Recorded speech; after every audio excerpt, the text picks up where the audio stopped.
এক পশুতে কতজন শরীক হতে পারবে? উত্তর হলো একটা পশুতে একজন শরীক হবে যদি সেই পশু হয় ছাগল, ভেড়া বা দুম্বা। আর যদি সেই পশু হয় গরু, মহিষ বা ওট, তাহলে সেক্ষেত্রে সর্বোচ্চ 7 জন শরীক হতে পারবে।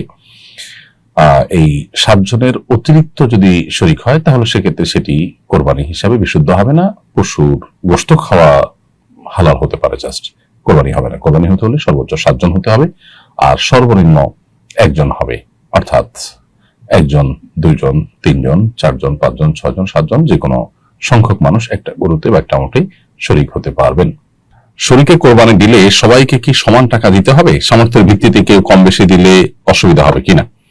শরীকে কোরবানি দিতে হলে প্রত্যেককে সমান ভাগে দিতে হবে এমন জরুরি নয়। কেউ 1 শরীক, কেউ 2 শরীক, কেউ 3 শরীক এভাবে নিতে পারেন। তবে একজনকে কমপক্ষে 1টি শরীক নিতে হবে, 1টি ভাগ নিতে হবে। একটি বড় পশু অর্থাৎ গরু, মহিষ, উটে যেখানে 7 শরীক পর্যন্ত থাকতে পারে, 7 জন পর্যন্ত অংশীদার থাকতে পারে, সেখানে একজন কমপক্ষে 1টা শরীক হতে হবে। একটা শরীক যদি একাধিক ব্যক্তি অংশগ্রহণ করেন তাহলে সেটিতে কোরবানি বিশুদ্ধ হবে না, সেটি জায়েজ হবে না।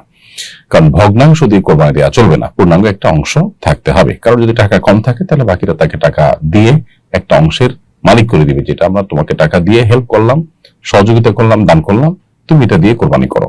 তাহলে সেক্ষেত্রে একজনের তরফ থেকে কোরবানিটা হবে, যদিও টাকা কয়েকজন দিয়েছেন, কারণ তারা টাকা দিয়ে একজনকে মালিক বানিয়ে তার তরফ থেকে শরীক করেছেন। সো কোরবানি, শরীকানা কোরবানি জায়েজ হওয়ার জন্য এটা গুরুত্বপূর্ণ শর্ত যে শরীকদের সবাইকে পূর্ণাঙ্গ 1টা শরীক কমপক্ষে এর ভাগ নিতে হবে।